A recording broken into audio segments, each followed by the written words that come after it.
Hi, welcome to Sew with Christine. In today's tutorial, you'll be learning how to make this gown. It has a stand and four collar. It has a turn-up sleeve. At the side, it has loops for belts and it has a curve-up hem. It is a simple gown but well packed. If this is what you're interested in watching, do watch to the end and ensure you do not skip any parts so you do not miss out on any useful information. Also, I would like you to turn on your notification bell so whenever I post amazing tutorials like this, you'll be among the first to get updated. And do not forget to give this video a thumbs up, subscribe to this channel and share this tutorial. I'm going to iron out my already laid fabric. I've gone ahead to lay the front and the back piece together. So for this laid out fabric, the top one is the back piece and the one beneath is the front piece. So I'm going to measure 2 inches from the center front. These 2 inches that I'm marking down right now would serve as the allowance for the button stand.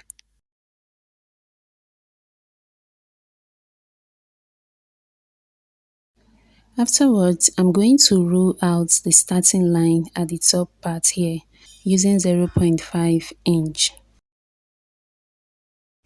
I'm going to be marking down 2.5 inches for the neck width. Afterwards, I'm just going to go ahead and mark down the back neck depth line. For that, I'm going to mark down 1 inch. Then I will connect that neck depth to meet with the neck width. Next, I'm going to mark down the half shoulder width measurement. The half shoulder width measurement is 7 inches. From that 7 inches, I'm going to come downward by 1 inch for the shoulder slope.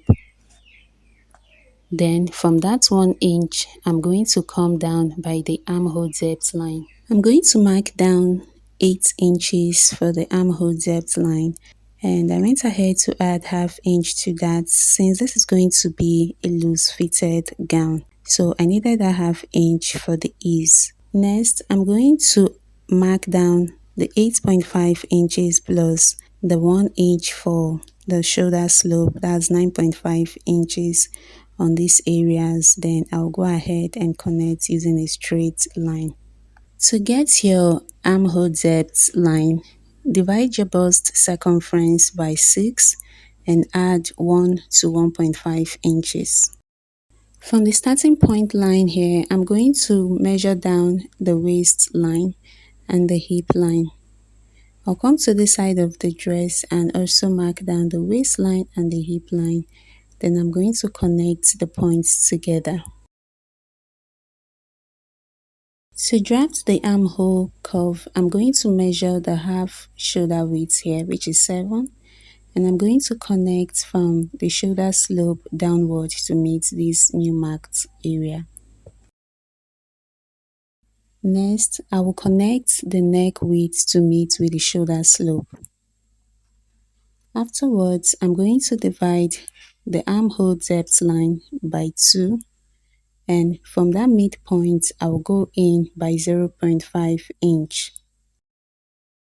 Coming to the shoulder slope area, I'm going to go outward by 0.5 inch. I'm extending the shoulder width now, that's the half shoulder width, by 0.5 inch. Then from that point, I'm going to draw a curve to meet with that 0.5 that I went in by at the midpoint there, through to the chest line. On the chest line here, from the center back, I'm going to mark down the quarter bust measurement. Then I'll add 3 inches to it for ease and add the seam allowance. On the waistline here, I will do the same thing. I'll mark the quarter waist measurement. I'll add 3 inches, then the seam allowance. At the hip area here, I will do likewise. I'll mark down the quarter hip measurements. I'll add 3 inches to it, then 1 inch for the seam allowance. Next, I'm going to connect the bust measurements to the waist, then to the hip. The next part I'll be measuring is the hem area. So I'm going to come down to the hem here and take down what I have at the hip region, but I'm going to be minusing 1.5 inches from it. So just minus 1.5 inch from your quarter hip measurements, then add the 3 inches with your seam allowance. After that, I'll go ahead and connect this downward. To get the curved hem, I'm going to come up from the base by 5 inches. I'll mark that value down and I'm going to draw a curve this way. So using a free hand, I'll just go ahead and draw my curve like this. Then I'll go ahead and cut out my pattern. So guys, if you have watched this tutorial to this point, kindly hit the subscribe button, give this video a thumbs up, and do not forget to share to those that will be interested in watching this tutorial. If you don't want to miss out on more amazing tutorials, remember to turn your notification bell on. So far for the neckline, we've only drafted the back neckline. Remember, we'll be drafting the front one soon. So once I'm done cutting this, we'll proceed to cutting out the front neckline. So for a well-fitted collar, I'm going to be making use of 2.5 inches for the neck depth on the front part. From the starting line, I'm going to come down by 2.5 inches. Remember the width is also 2.5 inches. Then I'm just going to connect from the width to the depth. Afterwards, I'll go ahead and cut out the neckline. Please note that I did not extend this neckline through to the center front, alright? So that by the time we are done gluing the gum stay to this, you will see how I'm going to cut that part off. I'm going to open this center front up. Remember it's on fold, so I'm going to open it up.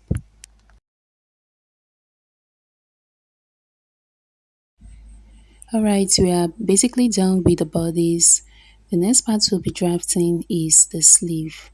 To draft the sleeve, I'm going to measure the round arm. So the value we got there is what we'll be using to measure out the sleeve. I have my fabric folded into 4. This is what I'm going to be using for the sleeve. So from the top here, I'm going to come down by 5 inches. This 5 inches would serve as the line for the sleeve cap height. The width of this sleeve is the value you got from the arm, that's the armhole after measuring. Next, I'm going to draw a diagonal line from the center here to this edge.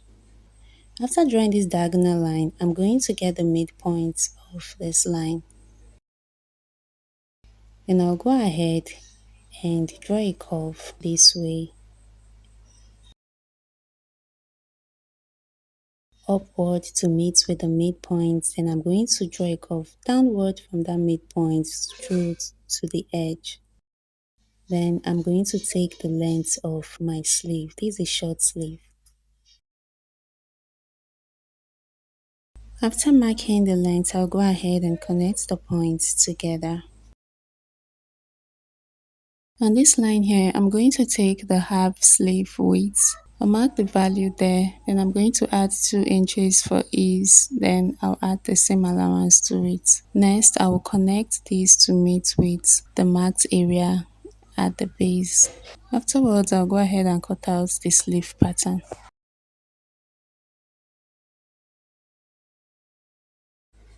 So for this upper part, I'm just going to measure this curved area, ensuring that the result I have there balances with what I measured at the armhole curve area.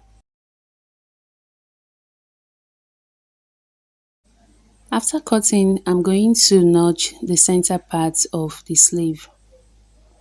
Then for the turn up, this is what we'll be using. Fold this remaining piece into 4 like so.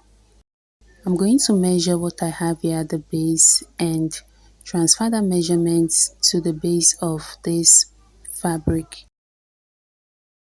I'll mark my value here as well. Afterwards, I'll go ahead and cut this off. Next, I'm going to cut out the turn-up strap. That's the one that would be buttoned up to the sleeve.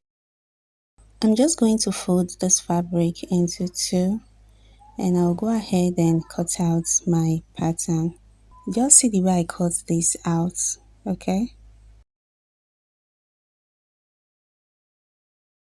I want the width of this strap to be 2.5 inches.